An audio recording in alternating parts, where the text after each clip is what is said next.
გაზაფხულის დადგომასთან ერთად ტრადიციულად თბილისი მასპინძლობს ხოლმე ქოლგა თბილისის ფესტივალს და წლევანდელი წელის არ არის გამონაკლისი. ფესტივალი უკვე ოფიციალურად გაიხსნა და ახლა თქვენ ალბათ კადრშიც ხედავთ, რომ ხალხი არის საკმაოდ ბევრი ხალხია აქ მოსული და არის დაჯილდოება. სწორედ იმ კატეგორიებში, რა კატეგორიებშიც იყო გამოცხადებული ნომინაციები. გეტყვით, რომ ორი ნომინაციის გამარჯვებული უკვე ცნობილია, ეს არის ერთი კადრის ნომინაცია.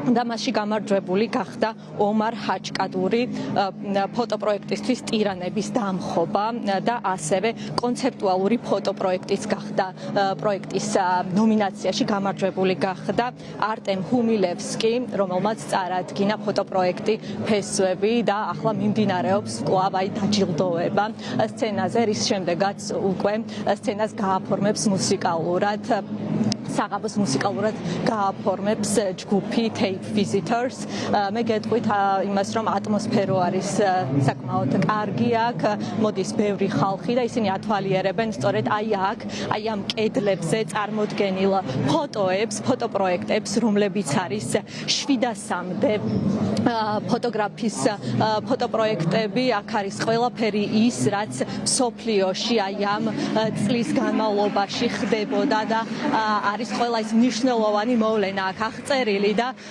გეტყვით, რომ თემატიკა არის სხვადასხვა, მათ შორის არის ის მნიშვნელოვანი ამბები, რაც ამ წლის განმავლობაში ხდებოდა მსოფლიოში და გეტყვით იმას, რომ ჯამში 5 ნომინაციაში უნდა გამოვლინდნენ მთავარი გამარჯვებულები. ახლა კი აცხადებენ სწორედ რეპორტაჟის ნომინაციაში გამარჯვებულს და გეტყვით ასევე იმასაც, რომ აქ არიან მოსულები ფოტოგრაფები, რომლებიც სწორედ ამ ფოტოკონკურსში იღებდნენ მონაწილეობას და რომლებიც საუბრობენ ჩვენთან თავის გამოცდილებაზე და ასევე გეტყვით იმასაც, რომ ეს ფოტოფესტივალი არ არის მხოლოდ ამ ადგილას, არამედ ის ასევე გაგრძელდება 6 მაისის ჩათვლით სხვადასხვა ადგილებში, სხვადასხვა სივრცეებში გაიმართება სხვადასხვა ვორქშოპები, ლექციები, სხვადასხვა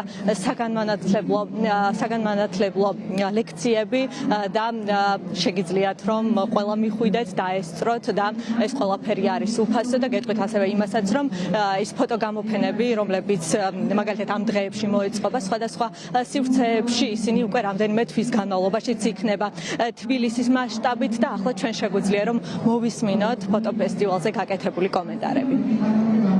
ფესტივალი ჩვენ დავიწყეთ ძალიან რთულ პირობებში, მოგეხსენებათ საქართველოში მიმდინარეობდა და მიმდინარეობს უწყვეტი პროტესტი.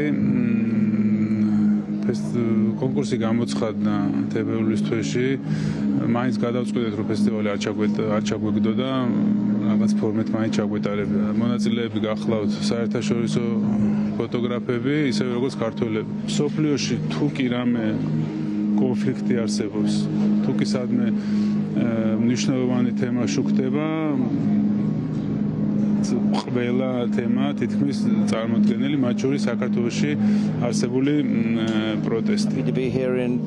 ძალიან მოხარული ვარ, რომ საქართველოში ვარ. სულ ახლახან ჩამოვედი სუდანიდან, სადაც ვაშუქებდი ძალიან რთულ სიტუაციას.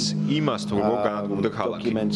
როგორც ფოტოჟურნალისტი ორიენტირებული ვარ ომსა და კონფლიქტურ სიტუაციებზე. სწორედ ამიტომ ორშაბათს საღამოს 7 საათზე ჩავატარებ ლექციას, რომელიც ჩემს გამოცდილებას შეეხება. ასევე ვისაუბრებ იმაზე, თუ რამდენად მნიშვნელოვანია ფოტოგრაფია ორიენტირებული იყოს არა სამხედროებზე, არამედ მშვიდობიან მოქალაქეებზე. con lui per circa 3 anni. ბოლო 7 წლის განმავლობაში კატანიაში ვცხოვრობ, სადაც აღბეჭდა ვიქაურ სოციალურ კულტურულ ცხოვრებას. ჩემი ერთ-ერთი ყველაზე მნიშვნელოვანი პროექტი იყო ქუჩაში მცხოვრებ კაცზე, რომელსაც 3 წელი ვიღებდი. აღბეჭდა მისი ცხოვრების ყველაზე რთული მომენტები, მათ შორის მშობლების დაკარგვა, ჯანმრთელობის პრობლემები და სხვა. ამ პროექტზე დღემდე ვმუშაობ და მისი მთავარი გმირი ჩემთან ერთად. in questi 3 anni, tra cui il